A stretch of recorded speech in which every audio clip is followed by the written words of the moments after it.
Hello dears, आज हम करने जा रहे हैं एक्सरसाइज 13.1 उसका फर्स्ट क्वेश्चन। तो उसका सेकंड पार्ट है 2y, 22xy। तो इसके हमने क्या निकालना है, HCF। तो मैंने 22 के फैक्टर निकाले, 2 11 सा 22, 11 1 सा 11। तो मुझे क्या करना है, 2y के क्या निकालने फैक्टर। तो 2 multiply by 1 multiply by y। इसी तरीके से मुझे 22xy के फैक्टर निकालने। तो 22 के फैक्टर क्या आ रहे हैं, 11, 2 multiply by 11, 2 multiply by 11 multiply by x multiply by y। तो हमें क्या निकालना था, HCF। तो HCF क्या हो जाएगा, जो दोनों के पास हो। ये दोनों के पास 2 था तो मैंने 1 ले लिया। फिर 11 इसके पास इधर नहीं है, तो इसके पास भी y है और उसके पास भी y है, दोनों के पास कॉमन क्या y, तो साथ में ये आ जाएगा। तो HCF आपका आ जाएगा 2y। इसी का थर्ड पार्ट है, उसका सोल्यूशन कर रहा हूँ। थर्ड पार्ट है इसका 14 पी क्यू कामा, उसके बाद क्या है 28 पी स्क्वायर क्यू स्क्वायर। तो पहले हम क्या करेंगे, इसके फैक्टर निकालें। 14 के फैक्टर निकालते हैं। 14 के फैक्टर कितने आ जाएंगे, 2 7 ज़ा 14, तो 7 1 ज़ा 7।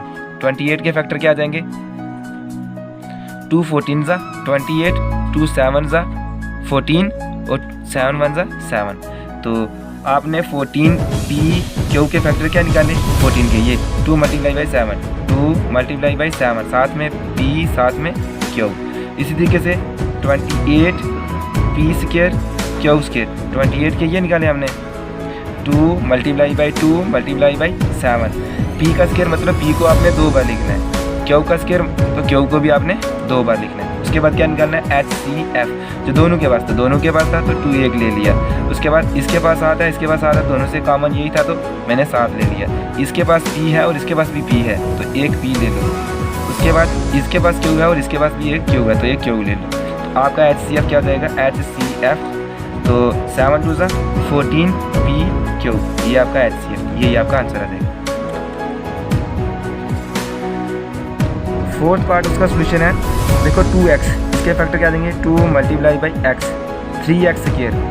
तो 3x स्क्वायर, 3 का 3 मल्टीप्लाई x 2 बार लिखना है, x स्क्वायर है तो 4 के तो क्या आ जाएंगे, 4 ही आ जाएंगे। अब देखना हमारा कि तीनों के पास हमारा हमें क्या निकालना है, HCF। तो तीनों के पास कॉमन क्या है, देखो इसके पास 2 है, इसके पास 3 है, इसके पास 4 है, तो कॉमन कुछ नहीं। इसके पास x है, इसके पास x है और इसके पास 4 है तो इसके पास x नहीं, तो कॉमन वो है जो तीनों के साथ हो, तीनों के पास होना चाहिए। देखो अगर मैं पहले वाले को भी 1 के साथ मल्टीप्लाई करता हूँ, इसको भी 1 के साथ, तो इसको भी 1 के साथ, तो 1 को किसी भी चीज़ के साथ मल्टीप्लाई करो तो वो चीज़ वही रहती है। तो इसलिए हमारा जो HCF आएगा वो 1 आएगा, जो तीनों के पास कॉमन है। उसके बाद मैं कह रहा हूँ इसका पाँचवा पार्ट। तो पाँचवा पार्ट है इसका 6ABC कामा, फिर उसके बाद है 24 AB स्क्वायर, उसके बाद है 12A स्क्वायर B।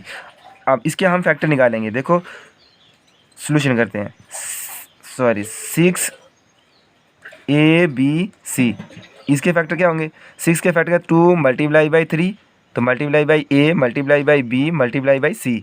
तो 24 के क्या आ जाएंगे, देखो 24 के फैक्टर निकालें, तो निकालो 24 के फैक्टर, 2 12 ज़ा 24, 2 6 ज़ा 12, 3 2 ज़ा 6 या 2 1 ज़ा 2। तो 24 के फैक्टर क्या आ जाएंगे, 24 AB स्क्वायर। तो 24 के फैक्टर क्या आ जाएंगे, 2 multiply by 2 multiply by 2 multiply by 3 multiply by A multiply B square है तो B को 2 बार लिखो।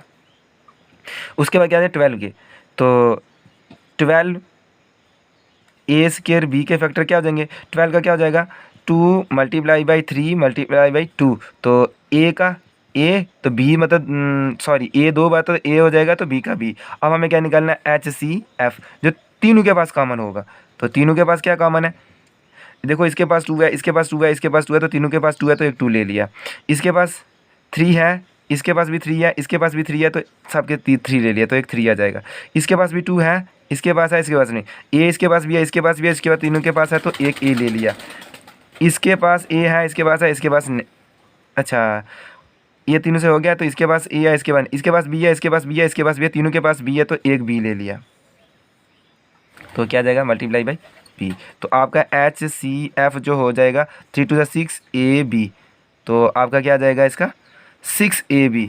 क्वेश्चन नंबर 5 का आंसर आपका क्या आ जाएगा, 6AB। अब क्वेश्चन कर रहे हैं हम क्वेश्चन नंबर 6। तो 16x³ 16x³ के मैंने फैक्टर निकाले हैं। तो 16 के क्या फैक्टर निकलता है, 2 × 2 ये इसके फैक्टर होते हैं। तो 8 2 ज़ा 16, 2 4 ज़ा 8, 2 2 ज़ा 4, 2 1 ज़ा 2। तो क्या फैक्टर है मेरे पास, 2 × 2 × 2 × 2।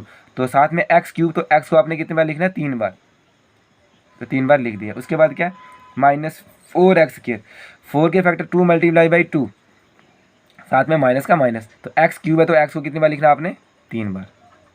उसके बाद क्या है, 32x, तो 32 के फैक्टर मैंने ये निकाले, देखो 2 16 ज़ा 32, 2 8 ज़ा 16, 2 4 ज़ा 8, 2 2 ज़ा 4, 2 1 ज़ा 2। तो उसके फैक्टर आए ये वाली,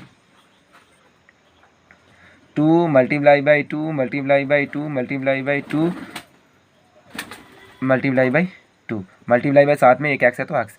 अब हमें क्या निकालना है इसका, HC, हमें हाईएस्ट कॉमन फैक्टर जो तीनों के पास होना चाहिए। देखो तीनों के पास 2 था, एक 2 ले लिया, फिर तीनों के पास 2 है, फिर मैंने ले लिया 2, फिर उसके बाद देखो इसके पास 2 है, इसके पास नहीं है, तो कुछ कॉमन नहीं है। देखो इसके पास x है, इसके पास भी है और इनके पास भी है, ठीक है। तो सबके पास x था तो एक x ले लिया। तो क्या आ जाएगा आपका HCF, आपके पास कितना आ जाएगा, HCF आपके पास कितना आ जाएगा, 4, 2 2 ज़ा 4। तो इसके पास x था, ये 2 2 ज़ा 4 हो गया और साथ में x का x था, ये आपका फैक्टर आ गया इसके। तो ये इसका आंसर है। उसके बाद मैं क्वेश्चन कर रहा हूँ कौन सा, 7 7 क्वेश्चन है मेरे पास VII, इसका मैं सोल्यूशन कर रहा हूँ डायरेक्ट। तो क्या है, 7 क्वेश्चन है, इसके पास 7 है 10PQ, 20QR, 30R और B। देखो सबके फैक्टर निकाल लो। 10 के फैक्टर क्या होंगे, 2 5 ज़ा 10 और 5 1 ज़ा 5। इसके बाद 20 के फैक्टर क्या होंगे, देखो 2 10 ज़ा 20, 2 5 ज़ा 10 और 5 1 ज़ा 5। इसी तरीके 30 के निकालो, 30 के 2 15 ज़ा 13, 3 5 ज़ा 15, 5 1 ज़ा 5। तो देखो 10PQ के फैक्टर क्या निकले, ये पहले फैक्टर 2 × 5 मल्टीप्लाई बाई साथ में P और Q, P × Q। तो इसी तरीके से 20QR के फैक्टर क्या निकाले मैंने, ये 2 × 2 × 5, 2 × 2 × 5। तो साथ में क्या था Q, साथ में R। 30RP के फैक्टर मैंने निकाले, ये 2 × 3 × 5 R × P। हमें क्या निकालना है, HCF, जो तीनों के पास हो। ये देखो तीनों के पास 2 तीनों के पास है तो एक 2 ले लिया। अब 3 इसके पास है, इसके पास नहीं है, इसके पास भी नहीं है। 5 इसके पास भी है, इसके पास भी है, इसके पास है, तो तीनों के पास 5 है तो एक 5 भी ले लिया, लो 5।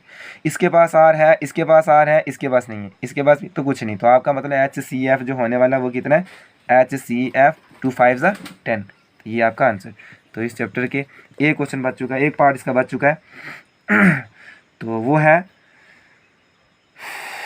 इसका पार्ट है था 8, उसका सॉल्यूशन। तो उसके फैक्टर हैं, क्वेश्चन उसका क्या था, 3x² y³। इसके फैक्टर क्या बनेंगे, देखो 3 × x² है तो x को 2 बार लिखो, y³ है तो y को कितने बार लिखना आपने, 3 बार।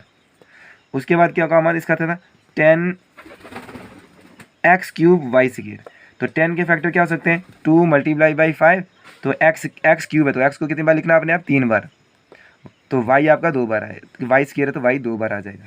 उसके बाद क्या आपका 6x² y² साथ में z। तो 6 के 2 × 3 6 हो जाएगा। तो x² है तो x को कितनी बार लिखोगे, 2 बार। y² तो y को 2 बार। तो z एक ही बार है तो एक बार लिखेंगे, ठीक है। अब हमें क्या निकालना है इसका, HCF। तो HCF क्या था, दोनों के पास हो, इसके पास 2 इसके पास 2 तो नहीं, ऊपर वाले के पास नहीं है तो नहीं लेंगे। इसके पास 3 है, इसके पास नहीं है और ऊपर वाले के पास है तो नहीं। कॉमन क्या आ जाएगा हमारे पास, देखो इसके पास x है, इसके पास x है, इसके पास भी x है, तीनों के पास x है तो एक x ले लिया मल्टीप्लाई। इसके पास भी x है, इसके पास भी है, इसके पास है, तो फिर तीनों के पास है तो एक और x ले लिया। और इसके पास y है, इसके पास y है, इसके पास तीनों के पास y है तो एक y भी ले लिया। फिर देखो इसके पास y है, इसके पास y है, इसके पास भी y है तो एक y ले लिया। तो देखो z बाकी किसी के पास नहीं है तो नहीं होगा। तो एक्स को हम एक्स मल्टीप्लाई बाई एक्स करें तो एक्स स्क्वायर हो जाता है, वाई मल्टीप्लाई वाई करो तो वाई स्क्वायर। तो ये आपका HCF। तो ये आपका पहला क्वेश्चन कंप्लीट हो चुका है। तो अगर आपको मेरी वीडियो आपको पसंद आई, लाइक शेयर एंड सब्सक्राइब करना ना भूलें।